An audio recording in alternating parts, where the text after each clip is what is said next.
Hi everyone, welcome to Prologue. I'm your host Cheryl, and today we're going to be diving into a topic that is surprisingly common but very often unspoken about, and this affects relationships, and this is sleep and snoring. So Kenneth here, we have spoken to him before. Kenneth is our health coach, and he's here today to talk to us about snoring. So I think all of us might have experienced before like a partner that would be snoring at night, and how it might actually affect both the snorer and the snoree, the person that actually has to listen to the snoring. So can you tell us a little bit, Kenneth, like what do people normally face in sleep issues? Well, of course, when you talk about snoring, Yeah. snoring is one of it. Sleep apnea, Yes. like cessation in your breathing during sleep. Then I think more common nowadays is insufficient sleep syndrome. Yes. Yeah, not getting enough sleep. That's all of us. Yeah. I mean, due to work commitments or you have to do something for the wind down. At the night, like strolling your phone and also that affects the sleep quality. So if someone is snoring, let's say your partner is snoring, Yeah. does it affect the person that snores or the person that is like listening to the snoring? I think it affects both. Yeah. The snorer probably health, in terms of health, is affecting the health because we know that if snoring or even sleep apnea causes a health issue like hypertension, or it can move on to like heart diseases in the longer run. Yeah. Sleep apnea, to define it for anyone who might not know, is could you define that for us? You can call it is a cessation of breathing during sleep. So like there's a long pause in the breathing during sleep. Yeah. So you literally stop breathing when you're sleeping. Yes. And do you usually wake up as a result of that? You don't. There might be, we call it micro arousal. Something that you're not aware of, but actually is affecting you in terms of the sleep quality. Okay. Yes. And so let's say if you have a partner that snores, I mean, if you have a partner that snores during the sleep, what are some things that you could perhaps do to help? Okay, so I think there are a few things that you can do. Of course, I believe we went to like Watson Guardian. In the market, you see like Snoring Strips. Yes, I see that a Snoring lot. Strips. Yeah. Yeah. Okay, so it really depends on the root cause of the snoring, because it may be from the nasal obstruction. Okay. Or it may be in a deeper issue like in the throat, the airway. Okay, so for snoring strips, right? Yeah. It mainly work for those who have snoring due to obstruction in the nasal passage. Okay. Yeah. So it helps to sort of open up the nasal to allow more air, and that helps to reduce the snoring. Okay. So imagine this: you have a straw. Yeah. Okay. So you're blowing through the straw, the air flows very freely, but when you squeeze down a little bit, not fully obstructed, there'll be some resistance, Yes. and maybe it causes some fluttering sound. So that's how Right. snoring comes about. I see. So it's a fluttering of your airway. I see. Yeah. Okay. Yeah. So the next one which I talk about, which is the maybe the mild narrowing the airway, the snoring strips might not work for you. Okay. Yes. So if it's then, are there any solutions then for? Well, there are plenty of solutions. We can look into maybe having the snorer to turn to the side, sleeping on side might help. With the obstruction of the airway. With in the the obstruction of the throat. airway. Okay. So while you're sleeping on your back, right? Yeah. Naturally, your airway collapses due to gravity. So when you turn to the side, then that's where your anatomy changes, the profile changes, less chance of snoring. But if this method still snores, Yes. if you try this method and you still snore, then I would suggest to see a sleep specialist, or maybe to see a doctor, or even get a sleep test done to look at deeper issues. Okay. Yes. And what about the person that is on the receiving end? Like if your partner snores at night and you find that it's affecting your sleep quality, do they have to like divorce in sleep? Sleep divorce apparently is a thing. Well, yeah, you're right. There's this thing. Well, you can look at it in this way. Of course, getting your partner who has the issue to get the issue resolved is definitely better. But maybe till then, for the time being, for the benefit of both parties, you can consider having a different separate sleeping arrangement so that you're well rested, and that might helps with the relationship. It might actually help with the relationship. Yeah. Yes. Okay. Yes. Okay. But it's not a long-term solution. Okay. So the longer term solution is really to Get the root cause resolved. Yes, Sort out the snoring. Yes. What are there other sleep issues besides sleep apnea and snoring that one can look out for? Like I talk about the insufficient sleep syndrome, Yes, correct. or like having difficulty falling asleep. So let's talk about difficulty falling asleep. Many times it could due to maybe you're in a stressful environment, or you're like just feeling anxious, or you're thinking about work even at bed. So that affects your sleep. Yes. Okay. Generally, your mind is like Too active. racing. Yeah, too Yeah, active. yeah. So you can do things to quiet down your mind, like maybe meditation, read a book, or deep breathing exercises. Yes. So all these can quiet down the brains, and it helps you to fall asleep faster. Yeah. So the second one, which is insufficient sleep syndrome. So imagine this: you are actually delaying your sleep. You're not giving sufficient time for your body to go rest. So your window for sleep is lesser. What you actually want to do is that same thing is put your phone aside so that you give sufficient time for your body to relax and fall asleep. Okay. How about, say, couples who want to sleep together in the same bedroom, right? Are there anything that they could do to kind of optimize their bedtime? I mean, maybe like I heard about things like white noise or like curtains, blackout curtains. Do all these really help? Yes, to a certain extent. Of course, when we want to go to sleep, we want to have a dark environment. Yes. So it helps us to fall asleep easier, Yeah. and it helps our body to know the signal that it's time for bed. Yeah.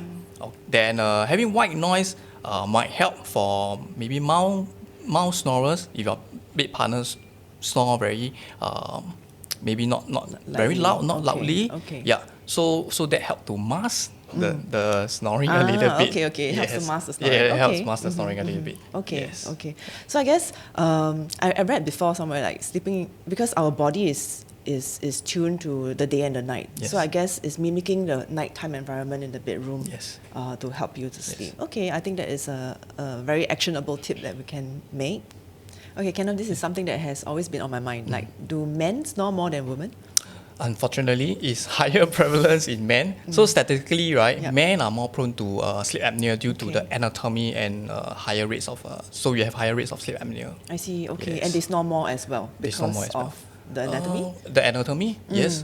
Maybe they are bigger in size most of the time. That's true. Yeah. Okay, got it. And women snore as well, right? So, Yes. I mean, it's not that we don't snore, but are there certain kinds of people that actually snore?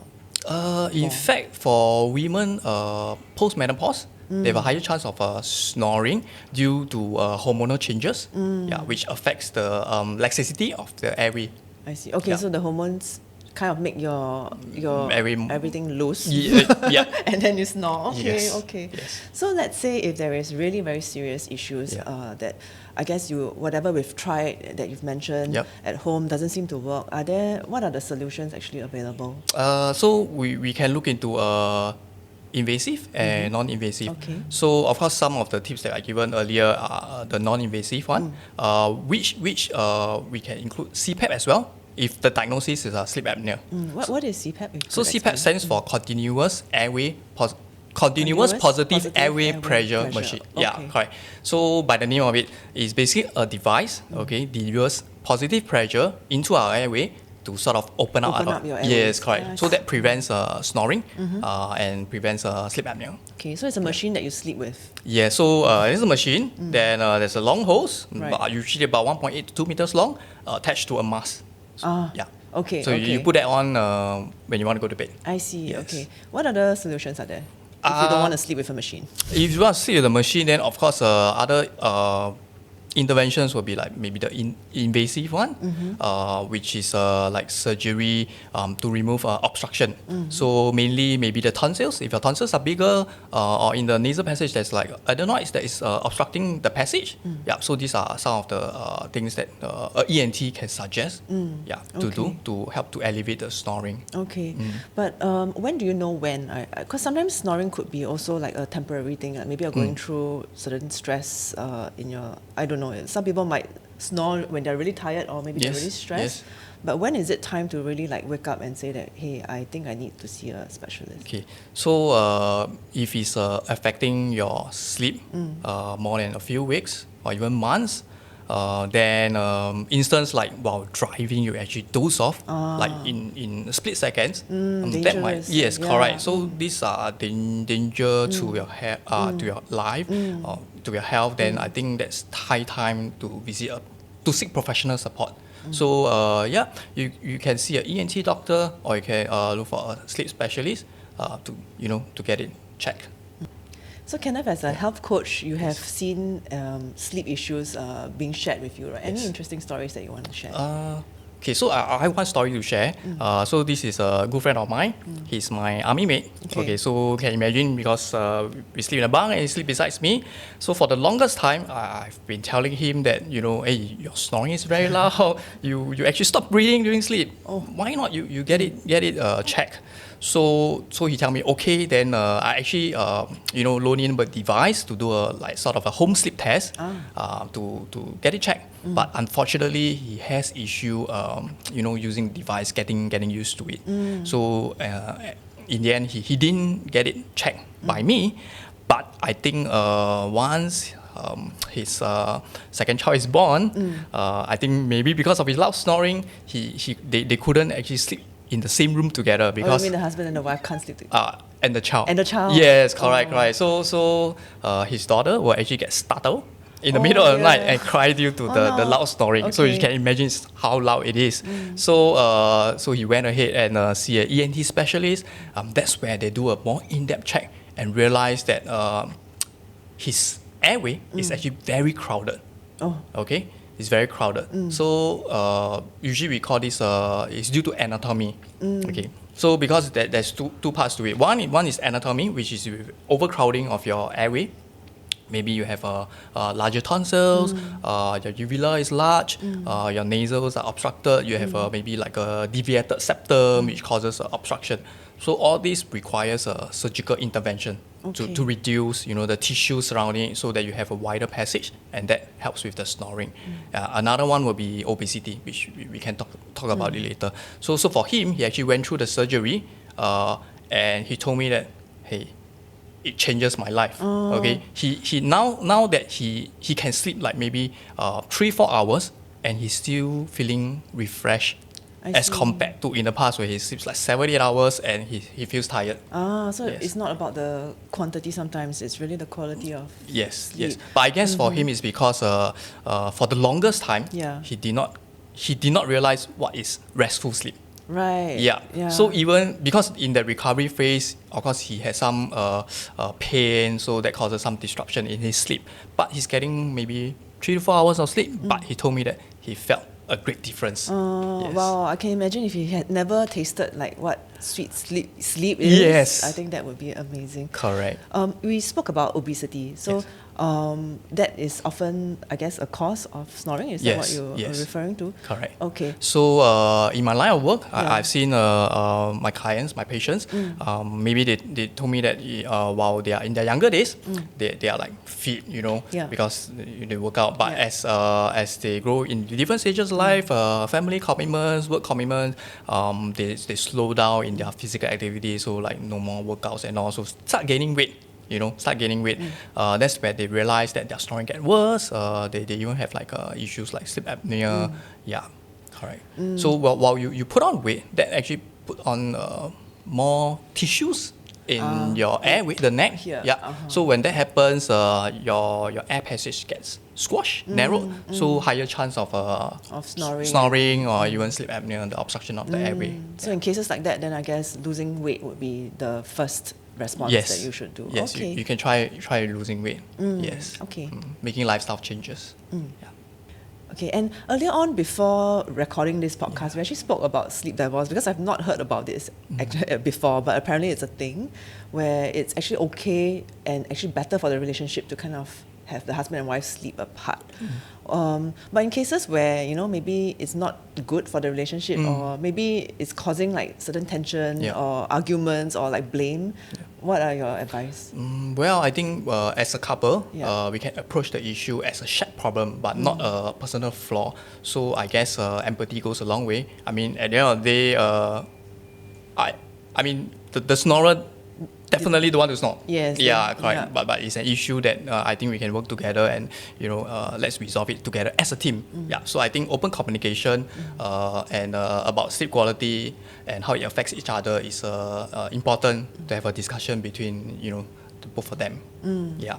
Then maybe consider making lifestyle changes. So like I mentioned, obesity Yep. is something that maybe after a different stage of life, like when you get married, you put on weight and all. So maybe you can consider making lifestyle changes together, having to go work out, encourage each other Yep. to get in shape, that might go a long way. Yeah, make it into like a fun project that you can do Yes, together. that's right. That's nice. Yeah. Okay.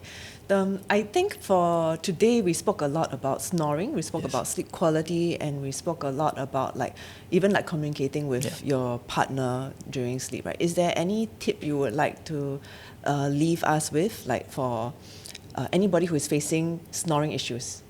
Well, seek help if need be. Okay, you're not alone. All right. Of course, making lifestyle changes does help. Thank you, Kenneth, for sharing all your valuable insights with us. We learned a lot about sleep and how sleep can help you achieve a really healthy lifestyle.